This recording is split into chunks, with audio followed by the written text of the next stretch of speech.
j'ai l'impression que si je respecte et que je suis mon design humain, ça me donne l'impression d'être égoïste et notamment dans ma sphère privée. Alors, est-ce que respecter son design humain est réellement égoïste? C'est ce qu'on va voir dans cette vidéo. Hello tout le monde, je suis super heureuse de vous retrouver aujourd'hui pour une nouvelle vidéo sur le design humain. Si vous venez d'arriver par ici, je suis Elisa Sorci, coach et formatrice en design humain. Je suis également naturopathe.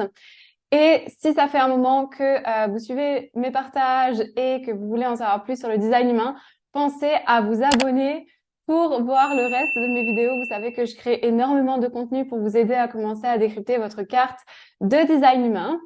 Et alors cette vidéo elle m'a été inspirée parce que j'ai eu ce commentaire sur mes réseaux sociaux la semaine dernière et je me suis dit que ce serait hyper pertinent de vous faire une vidéo YouTube à ce sujet. Donc je vais vous donner 4 conseils ici pour vraiment respecter votre design humain. Je sais que voilà, c'est un changement aussi, c'est pour ça que quand on vous dit que ça prend du temps d'expérimenter sa stratégie, son autorité intérieure, eh bien c'est pas pour rien, c'est aussi face aux situations auxquelles on va commencer à faire face tout simplement. Donc sans plus attendre, rentrons dans la vidéo.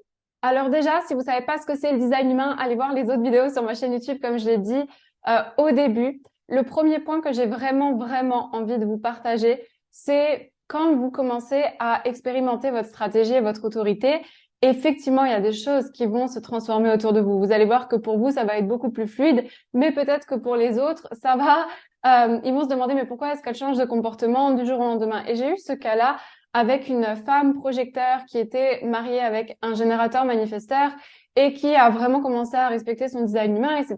Et c'est vrai que du coup, le projecteur, il n'a pas le même fonctionnement qu'un générateur manifesteur, mais elle agissait comme un générateur manifesteur pendant 15 ans. Donc, quand elle a commencé à prendre plus de pauses, à se respecter, à quitter son travail parce qu'elle voyait qu'elle n'avait pas de reconnaissance, eh bien, son mari s'est dit, mais qu'est-ce qui se passe en fait? Tu changes, etc.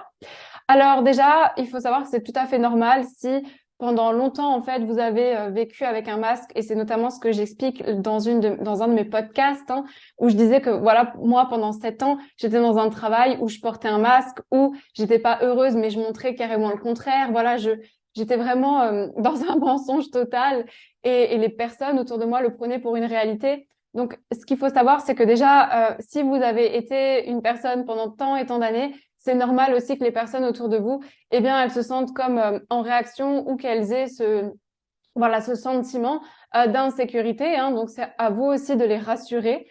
Et ce que je veux vraiment exprimer par là dans ce premier point, c'est que c'est à vous de faire vraiment l'expérimentation de votre type, de votre stratégie et de votre autorité. De voir, par exemple, les options. Et je vois notamment une femme qui, je dis n'importe quoi, je vous donne un exemple.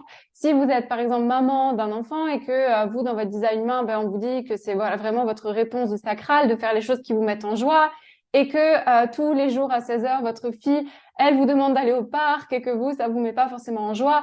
Peut-être que si vous revoyez les options et que vous revoyez ce à quoi répondre, par exemple, ok, j'ai eu ma fille, j'aime passer du temps avec ma fille, qu'est-ce qui me ferait plaisir à moi aussi à ce moment-là? Et c'est vraiment de vraiment revoir les options avec votre stratégie et votre autorité et ce qui pourrait convenir en fait à tout le monde en réalité, enfin pas à tout le monde, mais à tous les deux ou dans une situation donnée. Après, il y a aussi le moment où vous allez faire face, je pense notamment à une manifesteur qui va informer, non pas pour demander la permission, mais pour vraiment annoncer les projets qu'elle a en place, vous informer et peu importe si les autres essayent, voilà, de vous retenir, de vous dire, ne le fais pas, ne fais pas ci, ne fais pas ça, faites-le. Il y a vraiment des moments où effectivement, peut-être qu'il y a des personnes qui vont penser que c'est égoïste, mais sachez aussi que ce que ressentent les autres, ce n'est pas de votre responsabilité. C'est aussi eux qui le voient avec leurs filtres, avec comment est-ce qu'ils voient la vie avec leurs propres lunettes, etc. Et vous n'êtes pas responsable des émotions des autres. Et c'est là où je vais venir au deuxième et au troisième point, où vraiment la clé, ça va être de développer votre intelligence émotionnelle. Et le deuxième point, de vraiment regarder les designs humains des personnes avec qui vous vivez. Et je vous assure que ça va vous changer la vie. Parce que moi, au début, quand j'ai commencé à respecter mon design humain, forcément, mon conjoint, il a pas trop compris pourquoi est-ce que j'arrêtais de faire certaines activités avec lui, de travailler, etc. Il me disait, ouais, mais je comprends pas, tu pourrais gagner plus d'argent en faisant ça, pourquoi est-ce que tu le fais pas? Mais juste moi, ça me fait pas vibrer. Donc, d'un côté, je vais pas faire quelque chose pour lui faire plaisir. Et après, on a décidé avec mon conjoint, comme vous savez, moi, la première année où j'ai découvert le design humain, c'était vraiment une expérimentation pour moi, pour les personnes autour de moi. J'ai regardé toutes les cartes. Et quand j'ai regardé la carte de mon conjoint, j'ai effectivement vu que lui, il avait certaines énergies et que dans notre schéma de couple, en fait, et c'est pour ça que c'est tellement intéressant de faire votre schéma de couple. Hein. Nous, ça nous a réellement aidé de regarder comment les autres fonctionnent, comment ils sont, comment est-ce qu'ils agissent. Et le fait de regarder son design, je me suis dit, ah ben en fait, c'est normal que peut-être il va réagir comme ça si je lui dis ça, parce que lui, il est plus axé vers la réussite, par exemple, matérielle ou la réussite financière, bien que je sois aussi, voilà, j'ai aussi des ambitions à ce niveau-là. Mais il y a des choses qui font que. Donc, je peux pas non plus lui en vouloir. Et c'est pareil, lui, dans son design humain, il a la racine non définie, donc il aime pas qu'on le mette sous le stress, sous la pression. Moi, j'ai la racine définie. Si je viens toujours en dernière minute avec les papiers, ça va le stresser, ça va le rendre mal à l'aise, alors que moi, je suis faite pour travailler sous la pression. Il va aussi falloir que je prenne ça en compte, que je m'adapte. Et voilà, donc c'est vraiment un jeu, en fait, un équilibre. Et j'en ai parlé en plus dans l'atelier que j'ai fait il y a pas longtemps, où je parlais des cartes du sommeil. Et quand on regarde les cartes du sommeil dans un design humain, vous pouvez voir ceux qui ont besoin de dormir seuls et ceux qui ont besoin de dormir, par exemple, avec des personnes. Et c'est vrai que mon conjoint, il a une carte du sommeil qui dit que c'est mieux qu'il dorme seul. Et c'est vrai que moi, en tant que définition simple, avec beaucoup d'énergie individuelle, j'aime aussi dormir seul. Et du coup, le fait qu'il dorme avec moi et qu'il me dise, ouais, mais quand je me réveille, je suis fatiguée et que ben, je vais pas l'obliger à faire quelque chose qui le rend pas bien. Et pareil pour moi, en fait, quand j'ai besoin d'être seule, quand j'ai besoin d'avoir mes moments pour moi, etc., il va respecter, il va me laisser. Si je demande que j'ai envie de dormir seule, il va me laisser parce qu'il sait aussi que c'est dans ma manière de fonctionner et que ce n'est rien contre lui. Donc, du coup, le deuxième point, c'est vraiment regarder le design humain des personnes autour de vous. Ça va vraiment vous aider à prendre du recul et à pas prendre les choses personnellement. Parce que ça, c'est mon troisième point qui dit de vraiment développer votre intelligence émotionnelle. Et l'intelligence émotionnelle, c'est quoi? Ben, si par exemple mon fils, il vient me voir, il me dit, bah voilà, maman, j'ai pas envie d'aller jouer avec ce petit garçon, ben, je vais pas l'obliger en fait, à faire quelque chose qu'il a pas envie. Et je trouve que c'est hyper important. Et j'avais fait une masterclass là-dessus sur les émotions du design humain. Vous avez vraiment parlé de chaque vague émotionnelle, de comment chacun fonctionnait, etc. Et c'était, voilà, c'est une mine d'or d'informations, cette masterclass. D'ailleurs, quand vous calculez votre carte de design humain sur mon site internet, vous avez la possibilité, du coup, vous rejoignez ma newsletter. Et vous avez accès à un groupe Facebook où je partage énormément de mes contenus gratuits dans ma newsletter. Je vous envoie beaucoup de choses aussi qui sont pas forcément sur mes réseaux sociaux. Donc, si vous calculez votre carte, je serais ravie de vous retrouver tous les matins. Enfin, pas tous les matins, mais quand j'ai des choses intéressantes à vous écrire sur le design humain. Et notamment, je parle souvent de situations de vie, soit que j'ai en lecture de cartes, soit que j'ai avec mes élèves dans la formation design humain. Parce que le but, c'est que le design humain, ça vous apporte des réponses concrètes, des solutions concrètes. Et je le vois, moi, dans ma formation, il y a des échanges, mais incroyables entre les élèves qui échangent sur leur parcours, sur, par exemple, deux femmes qui ont peut-être un mari qui ont le même type, etc. Donc, c'est hyper intéressant.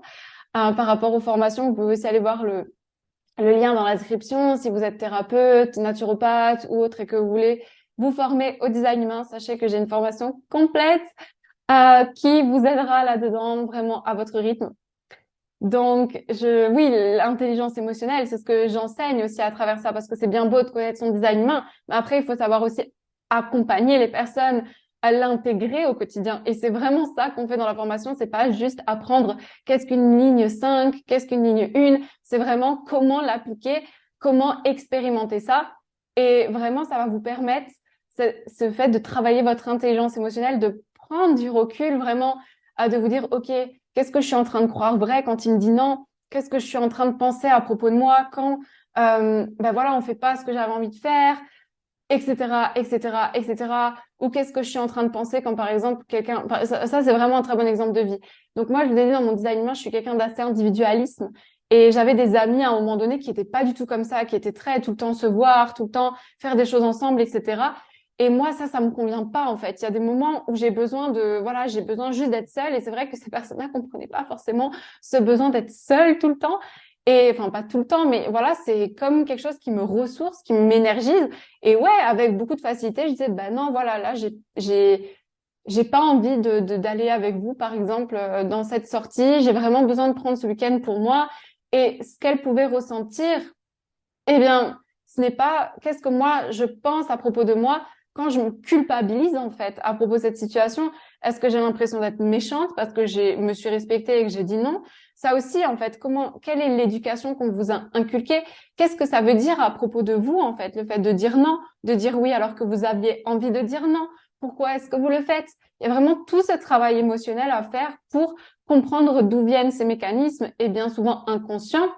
Des fois, on dit oui naturellement alors qu'on n'avait pas du tout envie. Après, on se retrouve dans l'expérience, on se dit mais punaise, pourquoi est-ce que je suis là? Pourquoi est-ce que je me retrouve là? Et ça, c'est vraiment de l'accompagnement. C'est au-delà du design humain, hein, bien évidemment, mais c'est aussi des choses qu'on fait dans mes formations. C'est montrer comment accompagner, comment step by step, en fait, laisser un processus sans créer un chaos dans une famille en disant non à tout du jour au lendemain. C'est pas ça le but non plus. L'idée, c'est vraiment d'intégrer petit à petit, step by step, de respecter le timing de tout le monde. Et c'est ça qui peut être le plus challengeant, en fait, mais qui est hyper important à comprendre. C'est, voilà, on peut pas imposer à quelqu'un du jour au lendemain quelque chose de différent. On peut lui montrer différentes manières, on peut lui montrer le processus tout en se respectant. Et mon quatrième point, du coup, il vient par rapport à ce que je dis, c'est jusqu'à où vous êtes prêt à aller. Parce que quand je fais les lectures de couple, les composites, et quand on le voit ça dans ma formation, il y a des gens qui me disent, ouais, mais Lisa, il y a des gens qui doivent bien être plus compatibles que d'autres. Alors ouais, dans le design humain, carrément, il y a des choses qui vont faire que vous allez avoir peut-être plus d'affinité avec d'autres personnes, ou vous allez rencontrer quelqu'un et vous allez dire, mon Dieu, cette personne, j'ai l'impression de la connaître depuis toujours. Et bien sûr que vous allez peut-être ressentir ça. Mais en soi, je peux pas dire il y a deux design humains qui vont se détester ou autre, parce que c'est vraiment en fonction de vous et vos limites. Par exemple, ben voilà, moi, je suis prête à accepter ça, mais à partir de là, après, c'est terminé. Et ça, bien souvent, vous le faites pas en fait.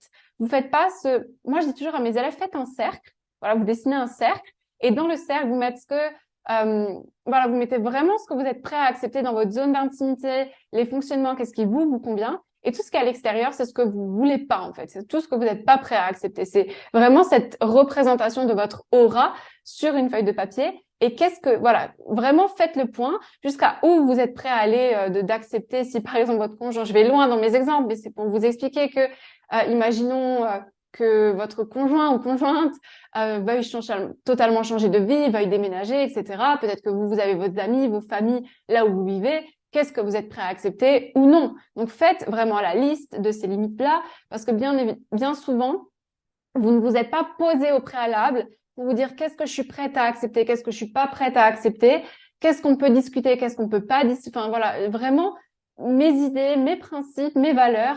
Et c'est pour ça que deux composites, en fait, tous les composites peuvent aller ensemble à partir du moment où l'autre est capable d'accepter avec sa stratégie et son autorité intérieure.